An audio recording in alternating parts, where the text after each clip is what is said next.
स्वागत है आपका इस यूट्यूब चैनल पे। तो आज हम 7th क्लास का फर्स्ट चैप्टर पढ़ने जा रहे हैं जिसका नाम है पादपों में पोषण। जैसे कि हम जानते हैं कि सभी को पोषण की आवश्यकता होती है। जो पोषण हम भोजन से प्राप्त करते हैं, जैसे कि हम भोजन खाते हैं और हमें ऊर्जा प्राप्त होती है। तो इसी प्रकार जो पादप होते हैं वह अपना भोजन कैसे बनाते हैं और उनमें क्या खासियत होती है, वो अपना भोजन किस प्रकार बनाते हैं, वह इस चैप्टर में हम पढ़ने जाएंगे। तो जैसे कि 6th क्लास में हमने पढ़ा है कि भोजन के मुख्यतः 3 घटक होते हैं, कार्बोहाइड्रेट, प्रोटीन और वसा। ठीक है, ये मुख्य 3 घटक होते हैं और इसमें विटामिन एवं खनिज भी इसके घटक होते हैं, लेकिन मुख्यतः 3 ही होते हैं। जो ये घटक होते हैं कार्बोहाइड्रेट, प्रोटीन, वसा, विटामिन एवं खनिज, ये हमें पोषक प्रदान करते हैं हमारे शरीर को, जिससे हमारे शरीर को ऊर्जा प्राप्त होती है। तो हम देखते हैं कि पादपों में पोषण की कैस विधि। तो पादप अपना पोषण किस प्रकार बनाते हैं।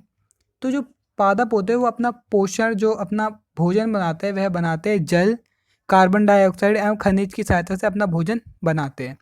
ठीक है, तो अगर हम देखें कि सजीवों द्वारा भोजन ग्रहण करने एवं इसके उपयोग की विधि को पोषण कहते हैं। तो मतलब पोषण मुख्यतः क्या होता है, जब हम खाना खाते हैं तो उससे हमें ऊर्जा प्राप्त होती है, तो उसे हम पोषण कहते हैं। जैसे कि अगर हम कोई खाना खाए जिसमें पोषण ही ना हो तो वो हमारा टोटली वेस्ट होगा खाना, वो हमारे मल द्वारा निकाल दिया जाएगा। ठीक है, उससे हमें कोई भी पोषण नहीं मिलेगा, उससे हमें कोई ऊर्जा प्राप्त नहीं होगी। तो जो पौधे अपना खाना स्वयं बनाते हैं उन्हें स्वपोषी कहा जाता है।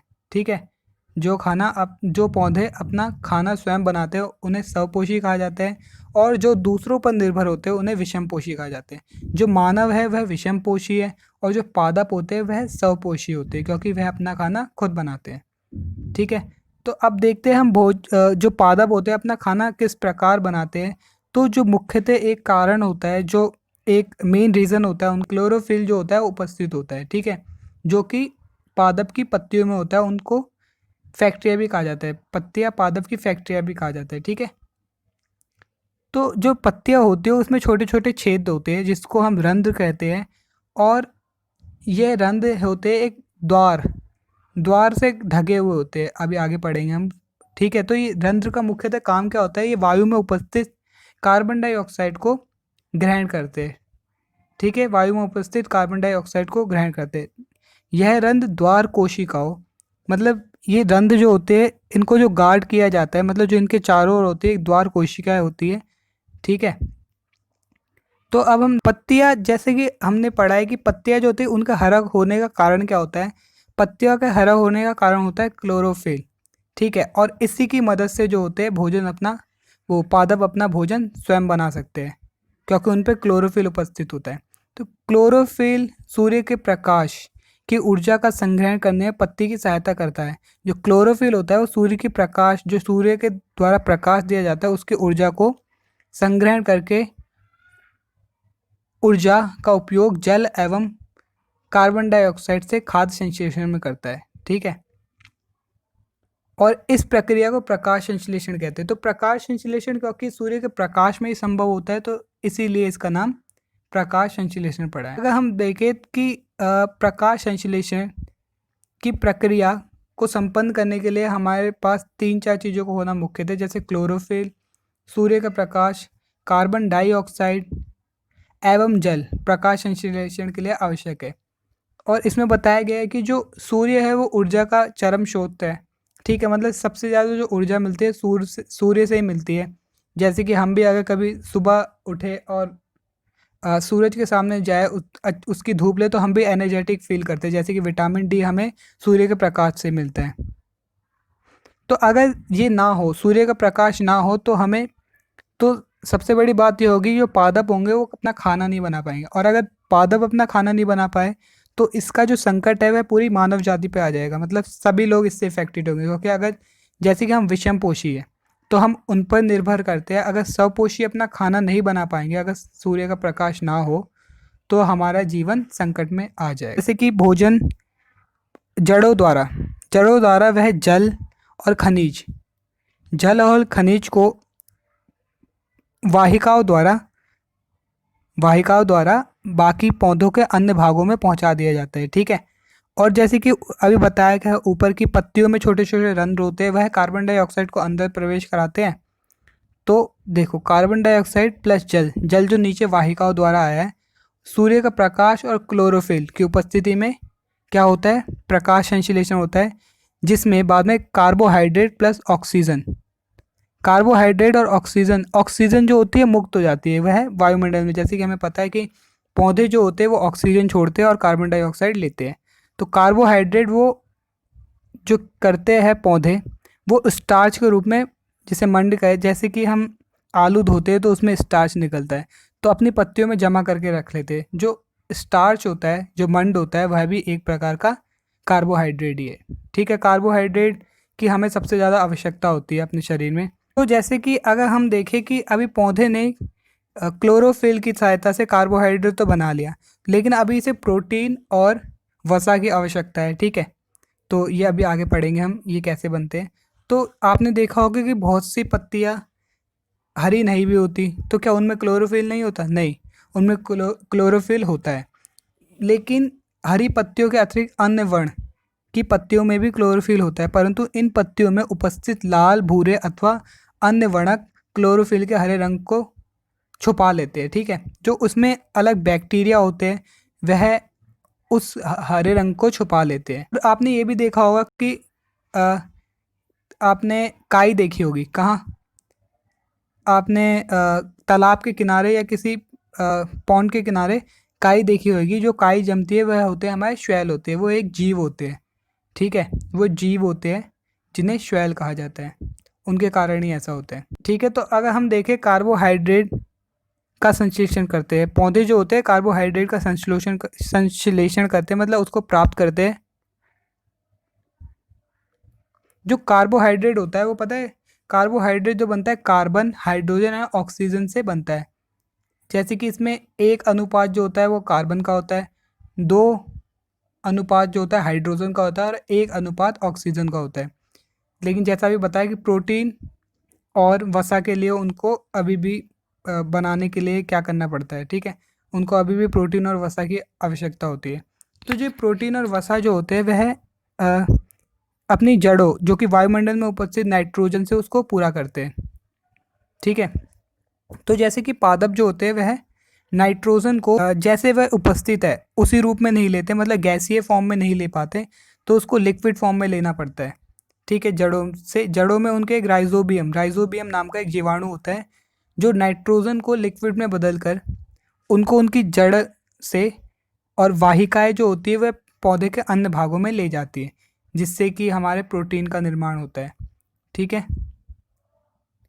तो ये हो गया। अब देखते हैं पादपों में पोषण की अन्य विधियाँ। तो ऐसे भी बहुत सारे पेड़ होते हैं जो अन्य प्रकार से अपना भोजन बनाते हैं, जिनमें क्लोरोफिल नहीं उपस्थित होता। ठीक है, जैसे कि अमरबेल का उदाहरण देते हैं, तो यह एक पराजीवी है, परजीवी कहते हैं इसको। ये विषमपोषी है, जो परजीवी। क्यों इसे परजीवी क्यों कहा जाता है? क्योंकि ये जो होती है किसी पेड़ के सहारे उग जाती है, और जो पेड़, ये अपना खाना तो खुद नहीं बना सकती। अमरबेल ये एक पौधे का टाइप है, अपना खाना खुद नहीं बना सकती, और ये किसी दूसरे पौधे पर निर्भर रहती है। जिस पर यह आरोहित होती है, मतलब जिस पर यह लदी होती है, वह पादप परपोषी कहलाते हैं। ठीक है, क्योंकि अमरबेल जैसे पादप परपोषी की अमूल्य पोषक से वंचित कर देते हैं, इन्हें पराजीवी कहते हैं। तो मतलब जो पोषण होता है वह उस पौधे को नहीं मिलता जो अमरबेल ले लेती है, उस पौधे का पोषक अमरबेल द्वारा ले लिया जाता है। ठीक है, तो इसीलिए इसको पराजीवी कहते हैं। एक जैसे कि यहाँ पे आपने सुना होगा नरभक्षी सुना होगा, तो वैसे इसमें भी होते हैं कीटभक्षी। जैसे कि यहाँ पे दे रखा है घटपर्णी पिचर पादप, इसे पिचर पॉन्ड भी कहते हैं। ठीक है, पिचर पादप। तो इसमें क्या होता है, इसको कहते हैं कीटभक्षी। जब कोई कीड़ा आता है इस पे बैठता है, तो ये चीज़ जो है उसका ढक्कन बंद हो जाता है, और यहाँ से ये पाचन रसायन का छोड़ता है। जो ये पिक्चर दिख रहा है उसमें पाचन रसायन छोड़ता है, और उसको जो कीट होता है उसका पाचन हो जाता है, जिससे कि यह पूरा पौधा पोषित होता है।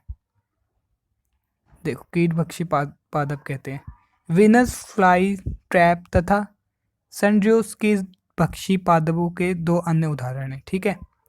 मृतजीवी, मृतजीवी क्या होते हैं? मृतजीवी होते हैं, ये भी एक पादपों का टाइप है। जैसे कि मृतजीवी किसी सड़ी गली वस्तु पर, जैसे कि हम वो लाते हैं मशरूम्स, तो ये मृतजीवी के कारण ही उगता है। तो जैसे कि यहाँ पे ब्रेड का उदाहरण दे रखा है कि अगर हम ब्रेड को गीला करके रख दे, किसी ब्रेड को गीला करके रख दे, तो हमने देखा होगा उसमें हरा हरा कुछ आ जाता है, तो यह हमारा मृतजीवी का उदाहरण है, जिसमें कवक और फंजाई हो। तो मृतजीवी जो होते हैं वह मुख्यतः कवक और फंजाई कहलाते हैं। ठीक है। तो मृतजीवी मृत एवं विघटनकारी वस्तुओं की सतह पर कुछ पाचन रसों का स्राव करते हैं, मतलब कुछ पाचन रस उसमें छोड़ देते हैं, उसे साधारण व विलय के रूप में परिवर्तित कर देते हैं, उसको एक क्या कहते हैं, एक लिक्विड के रूप में परिवर्तित कर देते हैं। तत्पश्चात विलयन का भोजन के रूप में अवशोषण करते हैं। तो जो वो सड़ी गली चीज़ है वो विलयन में, मतलब एक लिक्विड फॉर्म में बदल गई है, उसको भोजन के रूप में अवशोषित करते हैं। ठीक। तो ये क्या करते हैं, संख्या में भी इनकी वृद्धि होती है, जैसे कि इन्होंने उसका भोजन के रूप में प्रयोग किया, बाद में इनकी संख्या में भी वृद्धि होती जाती है, मतलब एक के बाद एक आते जाते हैं, मतलब इनका ब्रीडिंग जैसे टाइप की होती है। ठीक है। तो यह नम और उष्ण स्थानों पे पाए जाते हैं, नम और उष्ण स्थानों पे पाए जाते हैं। देखो, सामान्यतः कवकों के बीजाणु वायु में उपस्थित होते हैं जब वह किसी ऐसे जैव पदार्थ अथवा उत्पाद पर बैठते हैं जो नम एवं उष्ण हो, मतलब तो वह ह्यूमिड हो, अंकुरित होकर नए कवक को जन्म देते हैं। तो अंकुरित होकर नए कवक को जन्म देते हैं। तो अब सहजीवी संबंध में वह आते हैं जो कि मतलब कहते हैं कि साथ मिलजुल कर रहते हैं, मतलब भाई तू भी अपना भोजन कर, मतलब तू अपना काम कर, मैं अपना काम करता हूँ, तो वह सहजीवी संबंध वाले होते हैं। ठीक है। जैसे कि लाइकेन लाइकेन लाइकेन जो होता है, इसमें एक श्वेल होता है तथा दूसरा कवक होता है। श्वेल में क्लोरोफिल उपस्थित होता है, श्वेल में क्लोरोफिल उपस्थित होता है, तो वह अपना भोजन स्वयं बना सकता है, जबकि कवक में क्लोरोफिल नहीं होता। ठीक है। तो यह आपस में मिलकर रहते हैं, जो कि लाइकेन में उपस्थित होते हैं। लाइकेन एक पौधे का नाम है।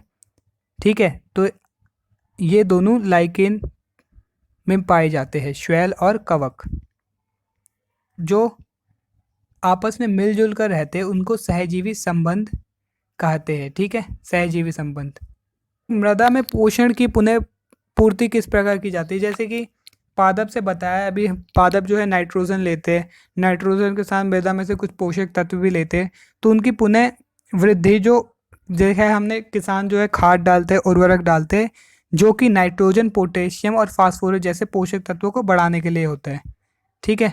तो इस प्रकार हम मृदा की पुनः पूर्ति कर सकते हैं, मतलब जो हानि पहुंचाई है उसको हम पुनः भर सकते हैं। देखो, राइजोबियम एक जीवाणु होता है, जो अभी बताया था, जो राइजोबियम एक जीवाणु होता है जो पौधों की जड़ों में पाया जाता है। ठीक है। पौधों की जड़ों में पाया जाता है, नाइट्रोजन को लिक्विड में फॉर्म करता है। ठीक है। इसको कहते हैं नाइट्रोजन स्थिरीकरण कहा जाता है। ठीक है। नाइट्रोजन को लिक्विड में फॉर्म करके वाहिका द्वारा पौधे के अन्य भागों में पहुंचाता है। ठीक है। तो ठीक है, तो अधिकतर जो पादप होते हैं वह स्वपोषी ही होते हैं। तो ये आपका हमारा 7th चैप्टर, मतलब सॉरी 7th क्लास का फर्स्ट चैप्टर जो है, पादपों में पोषण, वह कंप्लीट होता है।